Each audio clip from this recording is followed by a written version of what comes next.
یہ میری کتاب ہے حسن اعمال. امام یوسف بن اسماعیل نبہانی رحمت اللہ تعالی علیہ پچھلی صدی کے عظیم محدث امام حدیث ہوئے.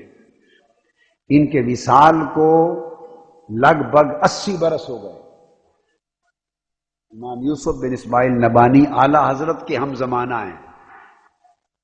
امام نبہانی نے اپنی کتاب سعادت الدارین میں روایت کیا ہے. یہ جو آپ کو بتا رہا ہوں، امام حسن بصری رضی اللہ تعالی عنہ، آپ سوئے اور آپ نے خواب دیکھا کہ ایک تخت بچھا ہوا ہے. تخت، اس تخت پر ایک حسین و جمیل لڑکی بیٹھی ہے. امام حسن بصری نے دیکھا کہ تخت پر، نورانی تخت ہے، حسین و جمیل لڑکی بیٹھی ہے، اس کے سر پر نور کا تاج ہے.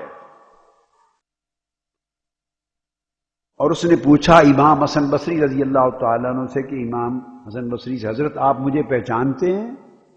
آپ نے فرمایا نہیں پہچانا. تو کون ہے؟ اس نے جواب دیا میں اسی عورت کی لڑکی ہوں جس کو آپ نے ہر وقت حضور پر درود شریف پڑھنے کا حکم دیا تھا. میں تو نہیں پڑھ سکی، میں تو جوانی میں، چھوٹی عمر میں فوت ہو گئی جوانی میں، مگر میری ماں آپ کے پاس آئی تھی اور اس نے وظیفہ پوچھا. آپ نے فرمایا ہر وقت حضور پر درود پڑھا کرو. میں اس کی بیٹی ہوں.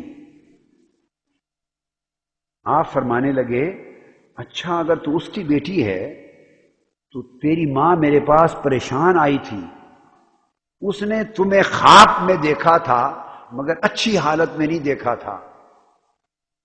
تمہاری ماں نے اپنا خواب مجھے سنایا تھا کہ میں نے اپنی بیٹی کو اچھی حالت میں خواب کے اندر نہیں دیکھا، پریشان آئی تھی. آج تو بڑی اچھی حالت میں ہے، تیرے سر پہ نور کا تاج ہے اور تخت پر بیٹھی ہے. یہ فرق کیسے آ گیا تیری حالت میں؟ تیری ماں نے تجھے برے حال میں دیکھا اور میں تجھے اپنے خواب میں تخت پر نور کے تاج میں دیکھ رہا ہوں. اس کی وجہ کیا ہے؟ فرمایا حضرت میری ماں نے صحیح دیکھا، میرا حال وہی تھا، میرا حال وہی تھا جو میری والدہ نے آپ کو بتایا.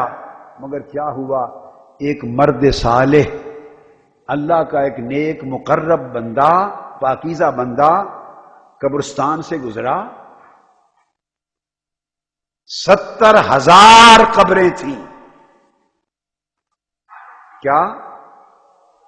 70,000 قبریں تھیں. تھوڑا زیادہ کسی پر چھوڑا، چھوٹے موٹے گناہوں کا عذاب، بری حالت تھی، تھوڑی موٹی تکلیف میں تھی. 70,000 قبروں والے. وہ شخص ہر وقت درود پڑھنے والا تھا.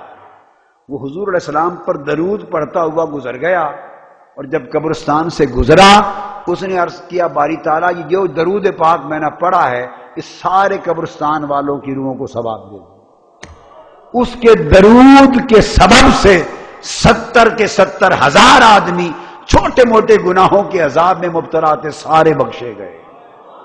اور مجھے یہ تاج، وہ گناہوں سے بخشش ہو گئی اور میرے ماں کے درود سے اور اس درود کی برکت سے مجھے رب نے تخت پر بٹھا کے نورانی تاج عطا کر دیا. اس درود پاک کے پڑھنے سے نہ صرف آپ کی نسلوں کی بخشش کا بھی سامان ہو جائے گا